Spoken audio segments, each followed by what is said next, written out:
quantos corações eu tenho. Não, Lidiane, tá? Em entrevista não vão te perguntar isso nunca, tá? Porque isso aqui é a nível de contexto, certo? Coração só existe um, tá? Agora, quando eu falo que existem 4 corações, é no sentido de função de bomba, entendeu? Bomba que empurra o sangue para frente, né? Aí, nesse caso, a gente trabalha dessa forma. Então, essa é uma forma didática. Só pra te perguntar, você fala que uma pessoa tem um coração, né? E que esse coração tem 2 funções. Bombeia sangue para o pulmão e bombeia sangue para o corpo. Se te perguntar se além do coração existe mais alguma bomba propulsora de sangue, aí você fala que tem as panturrilhas, né? Que promove essa ejeção, né? Propõe ali que o sangue ele vai retornando para o coração, ok? Então só para você entender para você entender esse contexto. Né, Vitor? Providenciar esse bolo aí. Maravilha, parabéns aí pelo aniversário, muitos anos de vida, felicidade. Tenho certeza que você está fazendo aí algo extremamente importante, que é investir no seu futuro, né, no seu crescimento, e não tem nada que vai te tomar isso, né? Várias coisas podem acontecer, mas o que você aprende, jamais você perde. Então isso é muito bom, isso é fundamental para qualquer um de nós, né? Investir na gente mesmo. Então, quando você investe em alguma coisa, você pode ficar decepcionado. Ou quando você investe em você mesmo, você não vai ser decepcionado nunca. Beleza? Mas é tranquilo, André, mas é tranquilo. Perfeito. Se a pessoa não tem as pernas, você concorda que não tem sangue naquele local? Beleza? Você não tem as pernas e não tem sangue lá. Porque a panturrilha existe para que o sangue daquela região que está muito distante do coração seja favorável a voltar pro coração. Se ele não tem, então não tem sangue naquele local. Então dá nada. Ficou de boa, ficou suave. Beleza? Ok? Agora, o que altera quando ele não tem as pernas é o cálculo de volume. Né? Aí o cálculo de volume é diferente, porque ele perdeu uma parte circuladora de sangue. Ele vai perder um volume corporal de volume. Entendeu? Aí existem algumas... A gente entra com isso mais na frente, né? Mais na frente eu explico pra vocês o que acontece quando a pessoa tem um cotoco, né? Por que tem que, talvez, ficar tomando alguns medicamentos pro resto da vida, né? Por conta do volume dele que tá alterado, ele não tem aquela capacidade toda, ok? É como se tivesse 100 carros para uma cidade. Aí essa cidade, a metade dela foi interditada. Você concorda que 100 carros numa cidade interditada, agora eles vão fazer um trânsito, vai ter um trânsito engarrafado? Por quê? Porque se tinha umas cidades com 100% das ruas, né, livres para andar, agora só tem a metade, então a gente vai ter o quê? Um fluxo de vias reduzidos e um aumento do trânsito, um aumento de carro naquelas regiões que não tinha outrora. Ou seja, uma pessoa que não tem mais os membros inferiores, ele perdeu artérias e veias importantes que tinham um volume X de sangue. E se o volume continuar o mesmo sem esses membros, o paciente tem aumento de pressão. Então tem que fazer algum controle para manter esse paciente com a pressão normal. Ok? Perfeito, Marina. Aí você já está entendendo, né? Por que usar as meias? As meias para ajudar quando a pessoa tem a dificuldade de mandar o sangue de volta para o coração, para não ficar inchado. Tá bom? Então só para entender essa questão. Qual o nó? Você ficou, Magali? Diga para nós qual foi o nó que deu aí, quando se fala da panturrilha. Então, veja só, aqui o que a gente tem? A gente tem uma imagem de um coração contraindo, certo? Então, quando esse coração contrai, ele está enviando quem? O sangue. Nesse sangue tem glicose e oxigênio. Então, bem nessa imagem aqui, eu tenho que parar. Então, o que está acontecendo aqui? Aqui eu tenho o lado esquerdo mandando o sangue para o corpo todo, tá? E eu tenho o lado direito mandando sangue só para os pulmões. Você concorda que se o sangue vai para o corpo, ele precisa voltar? Veja só, o sangue está indo, tá vendo a imagem? Então, o sangue vai e ele precisa retornar. E para ele retornar, para fazer troca gasosa, enfim, a gente precisa que esse sangue volte, né? Então, vou parar essa imagem por aqui. Opa, né? Vou parar de compartilhar. Eu vou parar de compartilhar e vamos agora ver outras coisas aqui. Tá? Então, veja só. Cadê aqui? Ó, veja só. Aqui o paciente não tem artérias e veias aqui, ó. Olha só. A gente tem uma artéria tibial, a gente tem aqui, né, veias, enfim, a gente tem várias coisas aqui, ó. Olha só onde eu tô. Olha só. Corpo, né? Esse aqui é o corpo. Ó. Então, o que acontece? Esse sangue que está nessa região extrema aqui, que é a parte inferior, olha a distância que o sangue que está do joelho para baixo está em relação ao coração. Olha onde está o coração. Ó, olha aqui onde está o coração. Certo? Vamos fazer uma dissecção? Vamos fazer uma dissecção aqui? Vamos mostrar o coração? Olha só, olha onde está o coração. Olha onde está o coração. Tá? E agora olha onde estão o sangue que está circulando aqui abaixo do joelho. Você concorda que esse sangue precisa voltar para cá, para cá, para cá, para chegar aqui? Então, se esse sangue precisa chegar neste lugar aqui, olha só, tá? Olha só que precisa que alguém ajude esse sangue a voltar. Por que no braço não precisa? Vamos começar de cima para baixo. Por que na cabeça não precisa? Por gravidade. Só de você estar de pé, o sangue já desce direto aqui para o coração, sem nenhuma dificuldade. O seu braço, você está sempre movimentando, tá? E sempre que você movimenta o seu braço vai apertar as artérias que tem aqui. Né? Aliás, as veias que tem aqui, né? E o seu sangue volta. E até por gravidade também, e está perto do coração, está quase que na altura do coração. Certo? Agora, quando a gente tem, por exemplo, um sangue que está aqui no pé, né? Um sangue que está aqui no pé, para ele voltar lá para o coração, o que a gente tem que entender? A a gente tem que entender que tem que ter alguma coisa para ajudar, porque a distância é muito longa. E aí a gente tem a panturrilha aqui.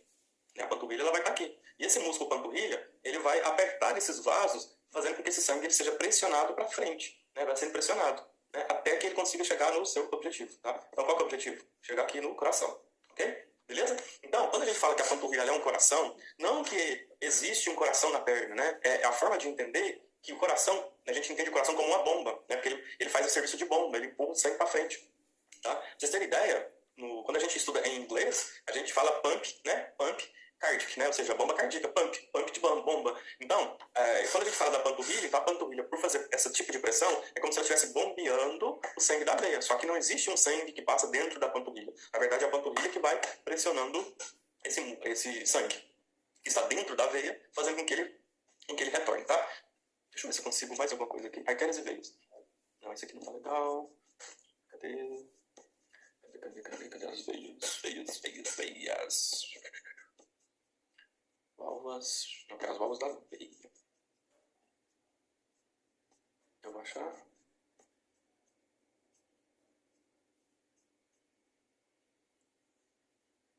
Achei. Ó, veja só. Isso aqui é a estrutura de uma veia, tá vendo? Vamos ver por dentro? Ó, isso aqui é a estrutura de uma veia. Tá vendo que dentro de uma veia tem isso aqui? Isso aqui chama-se válvulas, tá? Então, existem válvulas dentro das veias. Existem válvulas dentro das veias. Então, toda vez que tem sangue aqui e que essa veia ela é pressionada, esse sangue que está aqui embaixo, como tem uma válvula, o sangue não desce, ele só tem um sentido. Então, o sangue só tem um sentido. Qual que é o sentido do sangue? Sendo empurrado para frente, tá? Qual que é o sentido do sangue? Ele vai empurrando o sangue para frente. Vamos lá, uma artéria? A artéria não tem nada.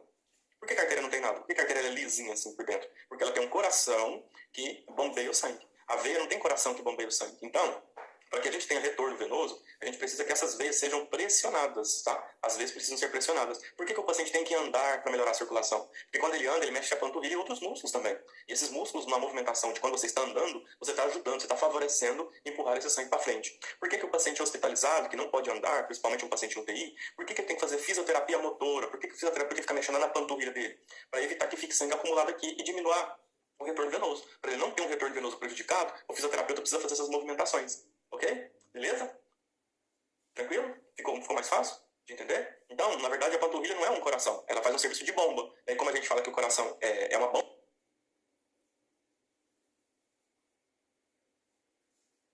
de ajudar a empurrar o sangue para frente. Ok? Não. A perna faz a contração para que você precise andar. Só que como de forma estratégica que Deus fez, né? Deus fez a estratégia seguinte. Toda vez que você anda porque você precisa, você pressiona a veia. Entendeu? Então a contração dos músculos é para você se movimentar para o sangue retornar. Porque se eu falar para você, se eu concordar com você, que os músculos da perna fazem a contração para o sangue retornar, então você não precisava andar para o sangue voltar.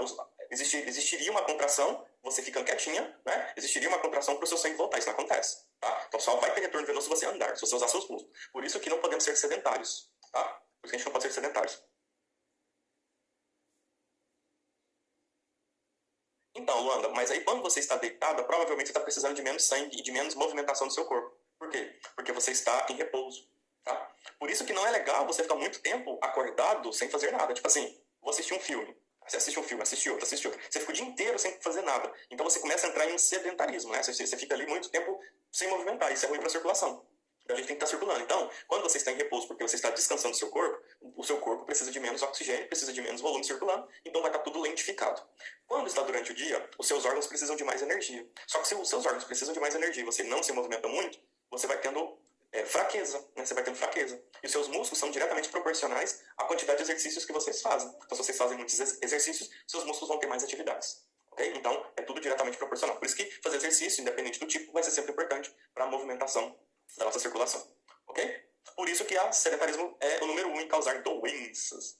A meia de compressão é para ajudar, mas não você que é normal. Tá? É para ajudar quem já tem um problema nas veias. Por exemplo, uma pessoa que tem veias quebradas, digamos assim, que seriam veias com dificuldade de voltar porque a veia está toda torta, seria veias quebradas, aí essa meia vai ajudar mais essa pessoa. Entendeu? Essa meia vai ajudar mais essas pessoas. Então eu não precisaria de uma meia porque eu não tenho nenhuma veia obstruída, quebrada, danificada, então eu não precisaria. Tá? Então quem precisa é quem realmente tem algum problema nas veias, aí sim vai precisar de uma meia compressiva. Beleza? Vamos para o nosso quadro de aula para a gente entender aqui. Então vamos entender a frequência cardíaca, ok? Então vamos entender a frequência cardíaca. Todo mundo entendeu, né? Eu disse? Ok? Então vamos para a frequência cardíaca. Os alunos vão detonar no mercado. Ai de quem for concorrer com eles. Eles vão dar aula no processo seletivo. E vão arrasar como sempre.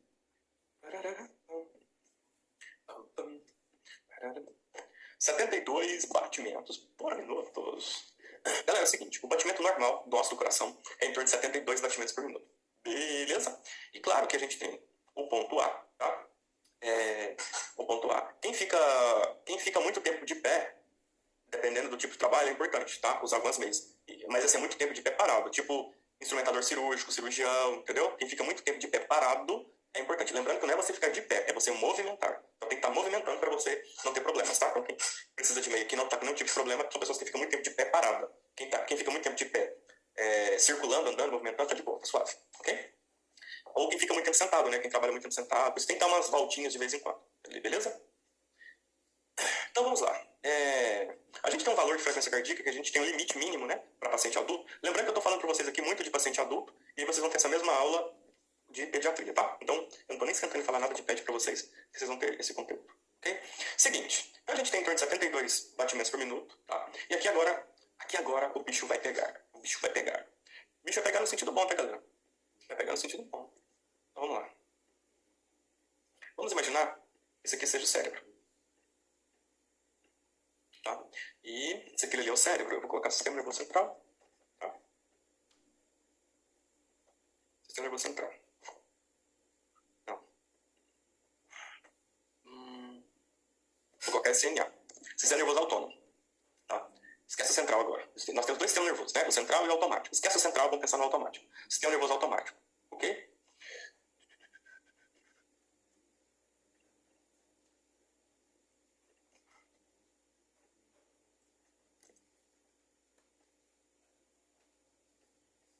Nossa, o desenho tá ficando horrível, mas ainda bem que vocês têm paciência comigo, né?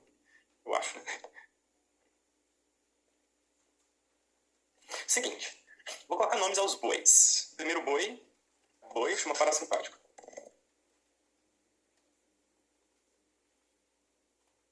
Segundo boi chama simpático.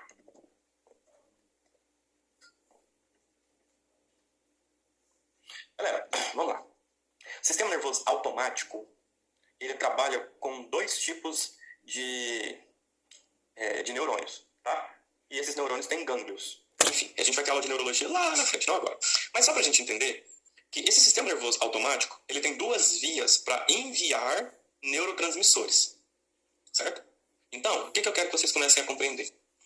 O batimento, se estiver em torno de 70, 72 batimentos, isso significa que o sistema nervoso automático não está fazendo absolutamente nada. Então você não precisa do sistema nervoso automático para o seu coração bater. Entendeu? Entendeu? Você não precisa do sistema nervoso automático para o seu coração bater. Por quê? Por quê? Por quê? Por quê, professor? Por quê? Explica esse negócio. É o seguinte, no seu coração, você tem um negocinho chamado nó sinusal. Você tem um outro negocinho chamado nó atrioventricular, que é nó AV. Você tem feixe de ris. Feixe de ris, fibra de Purkinje, por aí vai. E o que você tem que entender? Isso aqui são marca-passos, tá? Vamos colocar o nome? Vou colocar o nome nos negócios? Marca-passo natural. Então, seu corpo tem marca-passo natural. Tá? Então, o seu coração ele tem marca-passo natural. Tá? O seu coração tem marca-passo natural. O marca-passo natural que a gente vai usar é apenas o nó sinusal. Tá?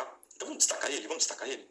Tá? O marca-passo que nós vamos utilizar é apenas o marca-passo sinusal. Então, é você, ó. Você é o cara que faz o coração bater. Então, quem faz o coração bater? Nó sinusal. Quem faz o coração bater? Nó sinusal. Quem faz o coração bater? Nó sinusal. Não é sistema nervoso central, nem automático. Nem o sistema nervoso não tem nada a ver com o coração neste momento aqui, ok? Então, para o nosso coração bater, nós não precisamos do cérebro, ficou claro? Nós não precisamos do sistema nervoso para o coração bater. Por quê? Porque o próprio coração tem o seu próprio marca-passo. O próprio coração tem seu próprio marca-passo. E o marca-passo, ele é uma célula autoexcitável. O que é algo auto? Algo que tem capacidade própria. Então, coração tem capacidade de bombear sozinho. Ele não precisa de adrenalina para bater. Ele não precisa de acetilcolina para bater. Então ele funciona através de um estímulo próprio. Ficou claro, gente? Eu não posso avançar se alguém não entendeu o que eu acabei de falar. Tá? Então quando vocês colocam se entendeu, é bom participação de todo mundo. Hein? Todo mundo tem que entender. Enquanto isso eu vou repetir mais uma vez. Tá? Vamos lá. O coração bate sozinho. Porque ele tem um marcapasso dentro, lá no átrio direito exclusivo dele. Então o marcapasso dele faz ele funcionar. O marcapasso não precisa do sistema, tá? O marcapasso não precisa do sistema para... Não precisa ser nervoso para funcionar. Beleza? Então o marcapasso ele funciona sozinho. O marcapasso ele é autoexcitável. O marcapasso funciona sozinho. Tá? O marcapasso não precisa de ninguém para fazer ele funcionar. Ele funciona sozinho. Okay? Então, no coração, a gente tem um marcapasso chamado nó sinusal. Esse nó sinusal, ele é uma célula autoexcitável. Ok? Ok? O marcapasso chama-se nó sinusal. Esquece o resto, tá? Nó, AV, esquece isso aqui. Vamos foca aqui, tá? Então, o nó sinusal é o marcapasso que tem no coração. Ok? Beleza? Perfeito, Daiane, porque a gente não precisa do cérebro. Tá vendo? A Daiane colocou uma pergunta interessante. Professor, por isso que quando acontece morte cerebral, dá para aproveitar o coração para transplante? Perfeito. Porque eu não preciso do cérebro para ter um batimento de 72. Entenda isso, hein? Um batimento de 70 a 72, eu não preciso do cérebro. Por quê? Porque essa é a velocidade do marcapasso. Então, o marcapasso natural, que é o nó sinusal, ele não aumenta e não diminui o passo. Vamos lá, todo mundo aqui não anda? Né? Todo mundo aqui? Ou tem alguém que não anda? Se tiver, pode falar, não tem problema não, tá? Você anda, não anda? E de vez em quando você não fala assim, nossa, fulano tem um passo rápido, eu não consigo andar com fulano. Nossa, fulano tem um passo lento, não aguenta andar com fulano, ele tem um passo lento. Entendeu? Então, isso, Adriana, o marca-passo sinusal é uma célula. Tá? Ele é uma célula. Tudo é célula. Seu corpo inteiro é célula. Tudo que eu falar aqui é células. Por isso que tudo precisa de energia. Tudo é célula, tudo é célula. Então, o marca-passo é um tipo de célula. O coração é um tipo de célula. Entendeu? O sistema nervoso é um tipo de célula. Então, por isso que a gente tem milhões de células no corpo. Ok? Então, todo mundo aqui não tem um passo para andar? Então, só que o problema nosso é quando a gente vai andar com outras pessoas. Por quê? Porque talvez uma pessoa tenha um passo mais rápido, outra tenha um passo mais lento. Então, o nosso coração, ele anda sozinho, né? O coração. Então, quando você está andando sozinho, você não tem seu passo? Se você não está com pressa, e se você não está apreciando nada, você não está andando na sua velocidade normal, então, imagina que essa velocidade normal é o seu passo. Então, o seu coração, lá, ele tem um nózinho sinusal, que é um marca-passo, que ele tem um passo em torno de 72 batimentos e ponto final. Umas pessoas podem ter 70, 68, outras 74, mas existe um passo que cada coração tem, e é em torno de 70, 72. Eu coloquei 72 porque os livros de fisiologia trazem esse valor exatamente 72, mas não precisa ser exato. Pode ser que o meu seja 68, 70, pode ser que o seu seja 74, 75, mas esse valor é um valor que o seu marca-passo funciona sozinho, sem interferência de ninguém, ele tá ali bonitinho. Ok? Todo mundo entendeu, gente? Eu não posso avançar se vocês, se você não entender, repete. Mas tem que pedir para repetir o que você não entendeu, porque não dá para repetir tudo, né? Enfim, você sabe o que precisa. Todo mundo entendeu? Todo mundo entendeu? Então, nosso coração, ele tem um marca-passo, ele tem funcionamento próprio, ele não depende de ninguém, ele é independente, tá? Ele é independente, ele funciona sozinho, não depende de ninguém. Todo mundo entendeu? Beleza. Tá. Todo mundo aqui dorme, certo? Todo mundo aqui dorme. E quando vocês dormem, a sua frequência cardíaca, ela não vai ficar em torno de 72. Ela vai reduzir para próximo de 60. Aí você fala assim, professor, mas você acabou de falar pra gente que o marca-passo, ele fica fixo mais ou menos num batimento. Perfeito. Então, para você dormir, o sistema nervoso automático vai influenciar o marca-passo. Ah, professor, entendi. Então, agora sim o sistema nervoso está atuando. Isso, perfeito. Então, o sistema nervoso automático só vai influenciar na frequência cardíaca quando tem uma necessidade. Qual é a necessidade de dormir? É repouso e descansar o corpo. Para descansar o corpo, a gente precisa de reduzir o batimento. Mas o marca-passo, ele não reduz o batimento. Então ele tem que ser forçado a uma redução. Vamos pensar numa bicicleta andando? Para você frear.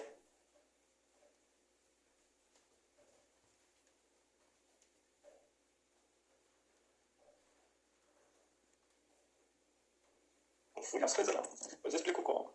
E aqui agora eu tenho o acelerador. Acelerador.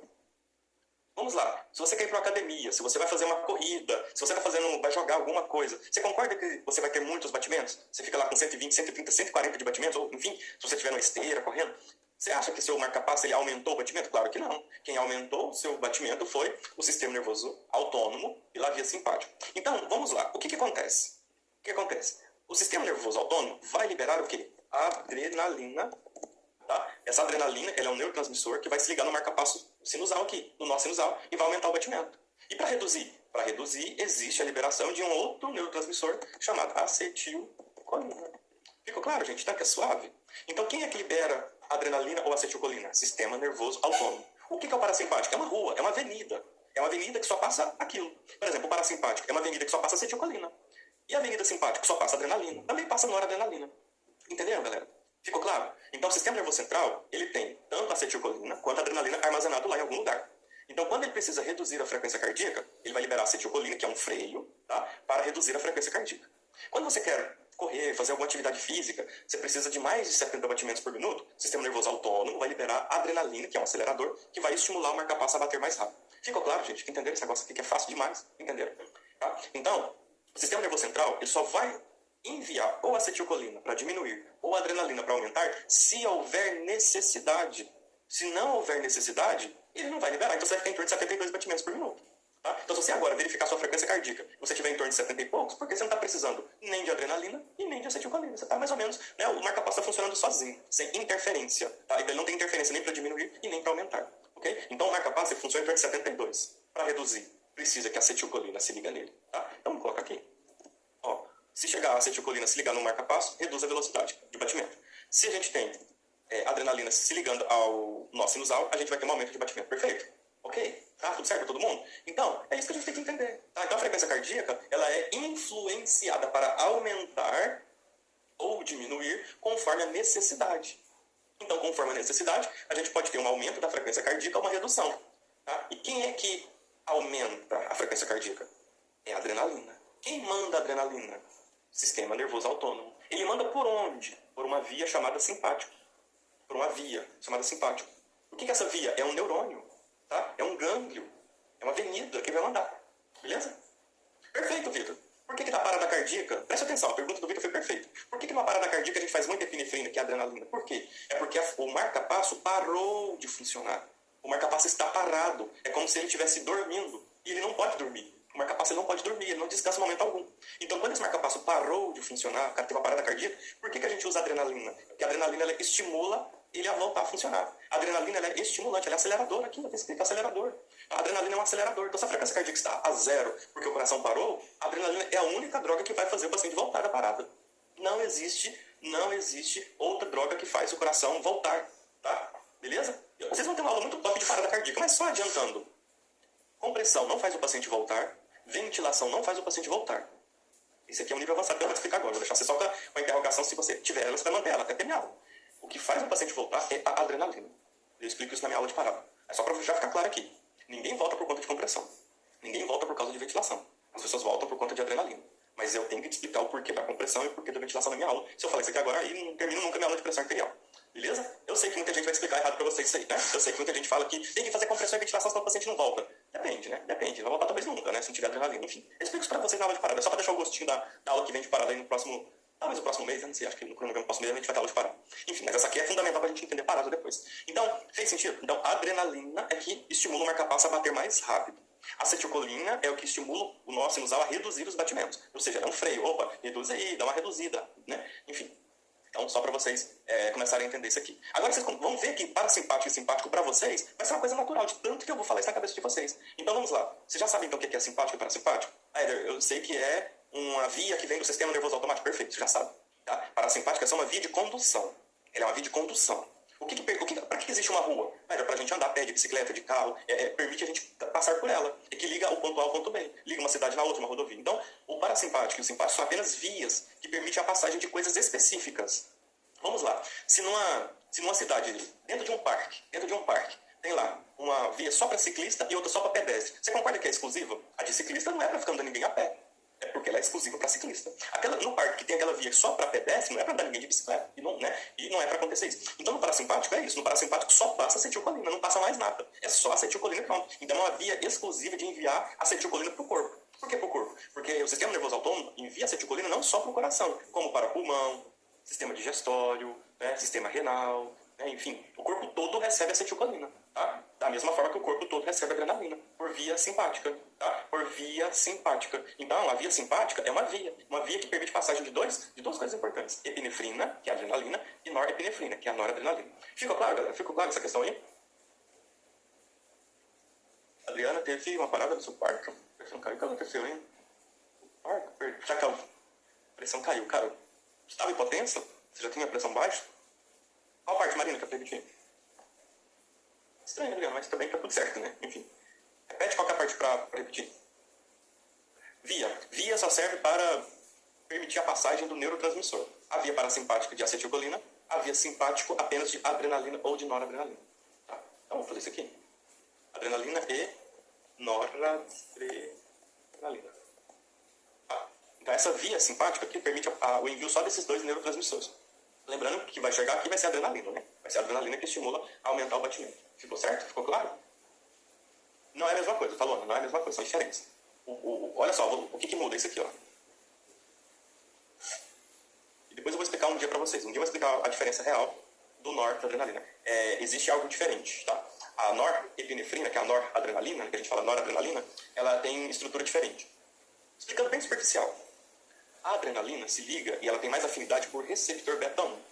A norepinefrina tem afinidade por receptor alfa 1. Então isso aqui já muda muito, tá? No coração, para o coração aumentar a frequência cardíaca, aqui tem receptor beta 1. Então a noradrenalina não se liga no coração. A noradrenalina não serve para aumentar a frequência cardíaca. Porque a norepinefrina se liga em alfa 1 e alfa 1 aumenta a resistência vascular. Tá? Então a adrenalina que se liga aqui. Tá? Mas aí mais pra frente a gente vai ter aulas disso, né? Dentro do curso de medicamentos, já tem algumas coisas sobre isso aí, mas a gente, daqui pro final do TAN, vocês vão estar expertos nisso aqui já. Tá? Lembrando que essa é a primeira aula, né, gente? Não dá pra uma aula só, né, aprender tipo, tudo de uma vez, mas já caminharam bem. Tudo certo. Então, a acetilcolina reduz a frequência cardíaca, a adrenalina aumenta a frequência cardíaca. E o nosso coração ele tem um batimento próprio, ou seja, ele tem um marcapasso próprio que gera o próprio batimento. Quando quer aumentar ou diminuir, aí que o sistema nervoso central envia ou acetilcolina para reduzir ou adrenalina para aumentar. Posso finalizar por aqui? Posso finalizar essa parte de frequência cardíaca? Vocês entenderam? Para a gente voltar para a pressão arterial? Posso? Diga aí todo mundo. Todo mundo entendeu isso aí? Ok? Beleza, então bora. Quem é bom de matemática aí? Vamos lá, ver quem é bom de matemática. Nem precisa, né? Vamos lá, quanto que é 70 vezes 70? Calma, Lidiane, calma, eu não cheguei lá não. Calma.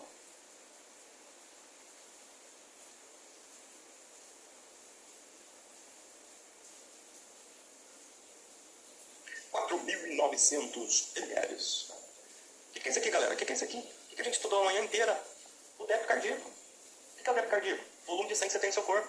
O volume de sangue que você tem no seu corpo depende do volume sistólico e da frequência cardíaca. Entendeu? Agora que a gente vai começar a juntar um pouco de peças do quebra-cabeça.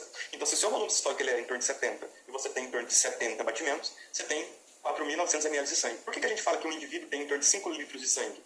Porque no cálculo é o seguinte, mulher fica em torno de 4.900 ml e homem em torno de 5.100, né? Falando de paciente adulto. Então a gente coloca 5.000 como, né, 5.000 ml ou 5 litros de sangue, né, como um valor normal. Agora fez sentido vocês não decorarem quando alguém te perguntasse, nossa, quanto de sangue tem alguém? Né? Um paciente, uma pessoa tem quantos ml de sangue? Ah, vamos olhar no Google? Cara, não precisa. Vocês já são profissionais de saúde, olha só. Você já sabe de onde que vem o volume.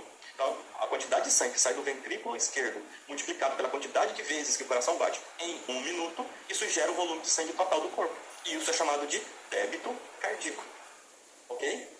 Tranquilos? Tá? Então, o débito cardíaco é o volume que sai a cada batimento. Em 1 minuto. Em 1 minuto a gente vai ter 4.900 ml saindo do ventrículo esquerdo, ou seja, por ter 70 batimentos. Vamos lá, vamos divertir, né? Agora é a hora da gente divertir. Calcula pra mim aí, calcula pra mim se o paciente estivesse com 140. Faz aí a conta alguém. 140 de batimentos por minuto. Vamos lá, vou colocar em azul. Vamos lá, calcula aqui. 140.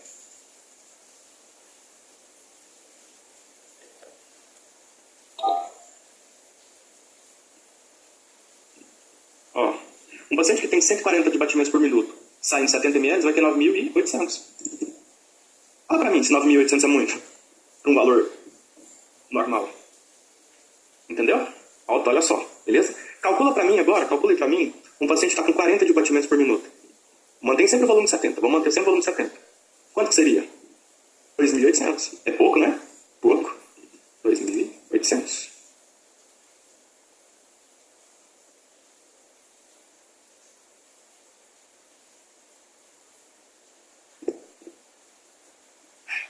Galera, ficou claro que a frequência cardíaca ela aumenta e diminui o débito? Isso ficou visível para vocês? Ficaram, né? Vocês conseguiram visualizar? Ó, o batimento em torno de 70 fica no valor de referência. Um batimento de 40 ficaria muito abaixo do valor que a gente precisa. E uma velocidade muito alta de 140 ficaria muito alta. Tá? Então vocês concordam comigo que a frequência cardíaca ela vai interferir no débito cardíaco? Quanto maior for a frequência cardíaca, maior vai ser o volume. Quanto menor a frequência cardíaca, menor vai ser o volume. Fez sentido, né? Tem que fazer sentido. Tem que fazer sentido isso aqui. Porque agora a gente vai começar a subir a régua aqui. Agora a gente não falou nada de subir a régua, então vamos subir a escada. Vamos subir logo a escada, porque a régua tem poucos centímetros de crescimento para vocês. Tá? Vocês estão no outro patamar agora. Então agora é a hora da gente separar os homens dos meninos. Vamos separar os homens dos meninos.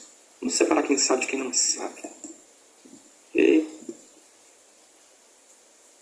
Luciano, pode se repetir. O quê? Professor, nesse caso, então, não precisa do peso e altura? Não. Porque geralmente a gente tem esse... mas porque é o seguinte. O peso e a altura... O peso o peso não depende muito do volume circulante. Por quê? Porque grande parte do peso pode estar relacionada à gordura. Então, uma pessoa muito pesada, uma pessoa muito magra, isso pode estar relacionado a tecido adiposo e capacidade muscular. Então, isso não se diz respeito a vasos. Ou seja, uma pessoa que é gorda, por exemplo, tem muito peso, ela não tem mais vasos sanguíneos do que uma pessoa emagrecida. Fez sentido na sua cabeça? Então, por isso que uma pessoa obesa, ela tem mais problemas de saúde. Por quê? Porque a capacidade de vasos que ela tem é igual a uma pessoa que é emagrecida, ou uma pessoa que tem um peso normal. E por isso que para ela é ruim ter muito peso. Por quê? Porque ela vai ter problemas na circulação, porque as vezes não aumentaram. As vezes continuam as mesmas, só que o tecido adiposo aumentou. Tá? E uma pessoa que é bem emagrecida, né, paciente magrinho, às vezes continua do mesmo tamanho. As artérias também. Ficou claro para vocês que o peso não interfere no volume de sangue. O peso interfere no peso mesmo, que seria uma coisa a mais que está tendo no corpo, que necessita de sangue. E aí que está o problema. Uma pessoa que tem mais peso, ela vai precisar de mais sangue. Só que ela não vai ter mais sangue porque ela tem mais peso. E aí começam os problemas de saúde para essas pessoas. Tá conseguindo linkar essas questões? Então, quando você vê uma pessoa com 150 quilos e uma pessoa de 50 quilos, 5 litros de sangue são para as duas. Agora, para você faz sentido entender que os vasos sanguíneos eles não vão ter multiplicações ou reduções de acordo com o peso corporal? Entendeu? Então, isso é extremamente importante. A estatura, sim. Mas quando a gente fala de um paciente adulto que não é anão, que não tem um nanismo, né? Que não é anão e que não é criança, a gente vai ter em torno de 5 litros de sangue para todo mundo.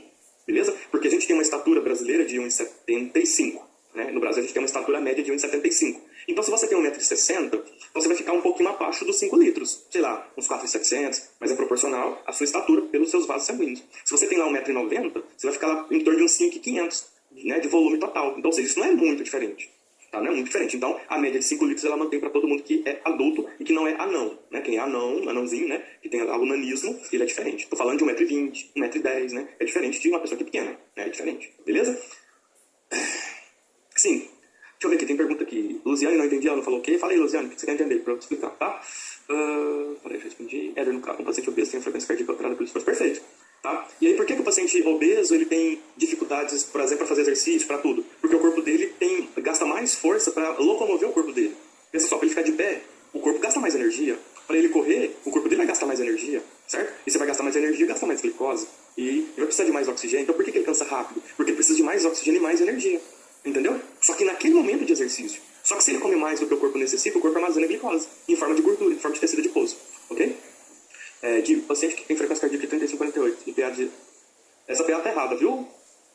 Não sei quem colocou. Não existe PA 11/70. É 110/70. Aí você quer dizer? Gente, não faça redução de números, tá? Não faça redução de números. Se vocês escrevem errado aqui, vocês vão escrever errado no prontuário. A partir de hoje, não escreva o valor que a gente muitas vezes fala pro paciente. No prontuário, a gente sempre coloca os números sem cortes do último número. Por quê? Para você cortar o último número, você tem que falar que a pressão é em centímetros de mercúrio.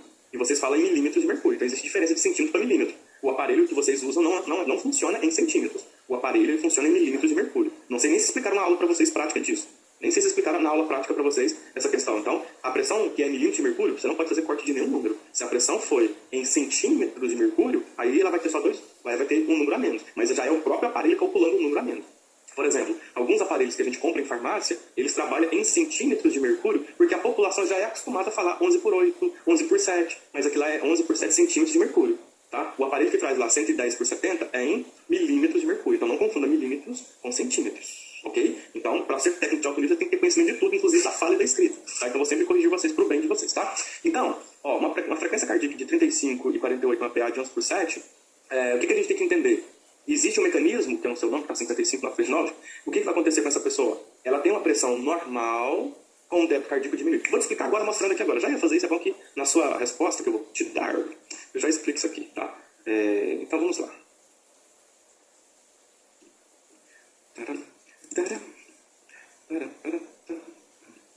Presta atenção no que eu vou fazer aqui, hein? Presta atenção. Você concorda comigo que se a frequência cardíaca está 35 a 48 é uma bradicardia? Não é uma bradicardia? Se é uma bradicardia, então vamos lá, o que vai acontecer? Presta atenção, hein? Presta atenção aqui. Se o paciente está com uma bradicardia, vocês concordam comigo que a tendência de um paciente bradicárdico seria diminuir o débito cardíaco? Vocês concordam comigo? Vocês têm que concordar comigo ou não, hein? Quando eu pergunto, vocês têm que falar assim, eu concordo ou discordo. Vocês concordam ou não? Tá, então vou tentar provar isso. Ó, então se a frequência cardíaca diminui, o débito cardíaco era para diminuir. Certo? Ó, se o débito cardíaco diminui, olha, se a frequência cardíaca diminui, se a frequência diminui, o débito cardíaco é para diminuir. Mas por que isso não vai acontecer? Agora eu vou responder algo que talvez vocês estavam pensando e ninguém me falou. Lembra que o volume sistólico é em torno de 70 ml? Lembra disso? Lembra? Quem lembra que eu expliquei isso mais cedo? Ah, eu lembro. Até achei que, tipo assim, nossa, não muda nunca. Pois é. Em casos de compensação, o volume sistólico ele pode aumentar. Lembra que eu falei que a fração de ejeção oscila entre 50 e 65? Lembra que no nosso cálculo, até aqui, ó, no nosso cálculo deu 58%? Então, se chega a 65, você concorda que é mais do que 70 ml? Então, veja só, eis aqui. O volume sistólico ele aumenta quando a frequência diminui. Adivinha para quê? Ah, adivinha para quê? Para neutralizar o débito cardíaco, para não diminuir. Viu que massa? Viu que doido? Então, quando o paciente tem uma frequência cardíaca reduzida e um volume sistólico aumentado, o débito cardíaco é normal. Se o débito cardíaco é normal, o que vai acontecer com a pressão? Nada. Vocês concordam comigo? Se o débito cardíaco não diminuiu, a pressão também não vai diminuir. Então, quem me perguntou isso aqui, que não tem nome aqui, então o paciente está com a frequência cardíaca de 35 a 48 com a pressão 110 por 70, 110 por 70 é uma pressão normal, mas ele está com bradicardia. Mas por que ele não está hipotenso? Até porque existe esse mecanismo do volume sistólico ter aumentado para que o débito cardíaco não diminuísse, para não ter uma dica, porque é o seguinte. Vamos lá, vamos seguir adiante com o conhecimento aqui. Ó, se o débito cardíaco tivesse diminuído, vamos imaginar que não tivesse o mecanismo compensatório. Vamos imaginar que não tivesse um mecanismo de compensação. Tá? Então, se tivesse diminuído a frequência cardíaca e o volume sistólico não tivesse feito nada, o débito cardíaco ia cair. Então, se o débito cardíaco cai, a pressão do paciente poderia cair ou não. A pressão poderia cair ou não. Por que ou não? Porque existe a resistência vascular que eu ainda não tinha falado. O que é resistência vascular? A capacidade das artérias e veias fazerem constrição, né, vasoconstrição ou vasodilatação. Então, nesse caso, para uma pessoa ter uma pressão normal com débito cardíaco diminuído, ela tem que ter um aumento da resistência vascular, que seria uma vasoconstrição. Então, se ela tem um aumento da vasoconstrição, uma vez que ela tem um débito cardíaco diminuído, ela vai ter uma pressão normal. Então, você está entendendo que o nosso organismo ele compensa muito a pressão arterial? Então, o dia que você encontrar um paciente com uma pressão muito baixa, entenda que todos os mecanismos compensatórios já foram tentados pelo próprio organismo e ele não conseguiu. Por isso que é um paciente importante. Por isso que quando o paciente está com um aumento de pressão arterial, uma crise hipertensiva, ou um paciente hipotenso, ou talvez um paciente chocado, é um paciente que o organismo já fez de tudo para manter a pressão no limite, mas ele não conseguiu. E aí por isso que agora precisa da intervenção da medicina, da intervenção medicamentosa. Ok? Beleza? Então, entendeu? Então, enquanto o organismo conseguir, ele vai tentar tampar o sol, né? Com um guarda-chuva. A partir do momento que o guarda-chuva furar, aí ele vai precisar de uma intervenção. Então o organismo sempre vai compensar. Então eu vou dar mais exemplos aqui agora, tá? O volume acontece a aumentar demais? Com certeza não. O paciente que tem insuficiência renal. Vamos lá, o paciente que tem insuficiência renal vai ter um aumento de volume, certo? Vamos lá. É bom que vocês coloquem as perguntas de vocês, as dúvidas, tudo agora. Que aqui é o momento de vocês agora aprender clínica. Isso aqui é aprender raciocínio. Vocês ajudar o médico, ajudar os enfermeiros que não sabem, entendeu? Aqui é o momento que vocês falam assim, cara, vem cá que eu te explico. Senta aqui que o papai vai te ensinar. Tem que falar desse jeito, tá? Tem que saber, que vocês precisam aprender. Então, veja só. Vamos lá. O paciente aumentou o volume sistólico, certo? O paciente está tendo retenção de volume. O paciente tem insuficiência renal aguda. O paciente, de uma hora para outra, desenvolveu insuficiência renal. Né? E aí, com isso, ele não está retendo. Ele não está jogando volume fora, né, por conta da insuficiência renal, e ele continua ingerindo volume, então ele está com muito volume. Ele tem demasiado, anasarcado, então ele tem muito volume. Então, se ele tem muito volume, qual que é a tendência? A tendência é aumentar o débito cardíaco. Se o débito cardíaco aumenta, o que a gente tem? A gente tem um aumento da pressão arterial, certo? Isso eu estou falando sem compensação. Estou falando olhando só um item alterado. Então, se aumenta o volume sistólico, aumenta o débito cardíaco. Se o débito cardíaco aumenta a pressão arterial. Ok? E aí? Na real, o que acontece é, vamos lá, se aumenta o volume sistólico, o que o organismo vai fazer? Vai reduzir a frequência cardíaca. Se ele reduz a frequência cardíaca, o débito cardíaco permanece normal. Se o débito cardíaco permanece normal, a pressão continua normal. Fez sentido? Na cabeça de vocês, fez sentido? Então, aumentou o volume, ele reduziu a velocidade. Com isso, mantém o débito cardíaco normal, a resistência já estava normal, vou ter uma pressão normal. Éder, e quando o paciente tem uma pressão 230 por 170? Vamos colocar 2 setinhas para intensificar o aumento? Agora sim, o paciente teve um aumento exacerbado de volume aqui. A frequência diminuiu, mas mesmo a frequência diminuindo, o débito cardíaco acabou aumentando. E o débito cardíaco aumentando, a gente vai ter o quê? Um aumento do débito aqui e vai ter um aumento da pressão arterial. Ok? Né? Não é complicado não, Lidiane. Tira isso da cabeça. Na hora de falar que isso é complicado. Eu vou dar muitos exemplos aqui pra vocês, tá? Adriana, não fala que a pressão caiu, tá? Não fala isso. Ninguém mais fala aqui, tá? A pressão reduziu, hipotensão. Não fala que caiu, beleza? Só pro paciente vocês podem falar isso. Vamos ir melhorando aqui pra gente melhorar nosso vocabulário técnico, tá bom? Então vamos lá. Vamos pegar aqui o seguinte. Vamos imaginar que alguém está com a frequência cardíaca muito alta. Vamos pegar um paciente que teve aumento de frequência cardíaca. Então vamos lá. Deixa eu tirar as setinhas daqui. Então vamos lá, gente. É muito simples, tá? Quero a ajuda de vocês. Um paciente aumentou a frequência cardíaca. Tá, 120. Vocês concordam comigo que se a frequência cardíaca aumentou, existe uma possibilidade de aumentar o débito cardíaco? Existe. Mas antes de aumentar o débito cardíaco, o que o organismo pode fazer? Professor, pode fazer um mecanismo de compensação. Nesse caso, falem para mim vocês, hein? Se a frequência aumenta para o débito cardíaco manter normal, o que tem que acontecer com o volume sistólico? Ele tem que aumentar também ou reduzir? Porque é um multiplicado pelo outro, é um versus o outro. E aí? Tem que reduzir. Então, se eu diminuir agora o volume sistólico do paciente, eu vou ter um débito cardíaco normal? Vou. Se meu débito cardíaco está normal, a pressão vai ficar o quê? Normal. Conseguiram entender esse exemplo? Bem tranquilo? Então, o paciente que aumenta a frequência cardíaca e que tem uma pressão normal, entenda, existe um mecanismo de compensação que já aconteceu. Por exemplo, pode ser o volume sistólico. Entendeu? O próprio organismo dele pode estimular o sistema renal a fazer mais xixi, liberar mais urina, diurese, ele vai mais vezes no banheiro. Para quê? Para diminuir o volume sistólico. Tirar o volume do corpo. O organismo faz isso. A frequência dele aumentou, o corpo foi lá e começou a jogar volume fora. Ok? Beleza? Certo? Vamos pensar aqui agora que essa frequência cardíaca está danada. Essa frequência cardíaca está danada. Tá? Ela está tão danada que ela está 200 de batimentos por minuto. O volume sistólico já está no seu limite. Ele não consegue diminuir menos do que ele já conseguiu. Ele não consegue diminuir mais. Vocês concordam que agora eu tenho um aumento do débito cardíaco? Concorda sim ou não? Eu não posso passar para frente e falar que alguém não entendeu. Vocês concordam comigo? A frequência cardíaca aumentou, o volume sistólico diminuiu. Só que a frequência cardíaca continuou aumentando. E o volume sistólico falou assim, cara, eu estou no meu limite, eu não posso diminuir mais esse volume. Eu não posso. E se ele não consegue diminuir mais, o que vai acontecer? Quem é mais? 2 setinhas para cima ou uma setinha para baixo? Quem corresponde a mais? Quem ganhou? 2 ou 1? Quem ganhou?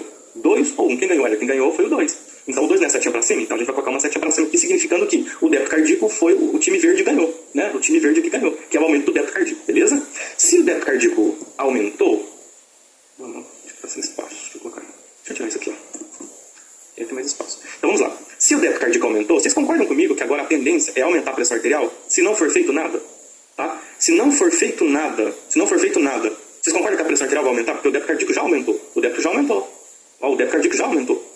Então, para a pressão não aumentar, o que tem que ser feito? Vasodilatação. Opa, vasodilatação aqui.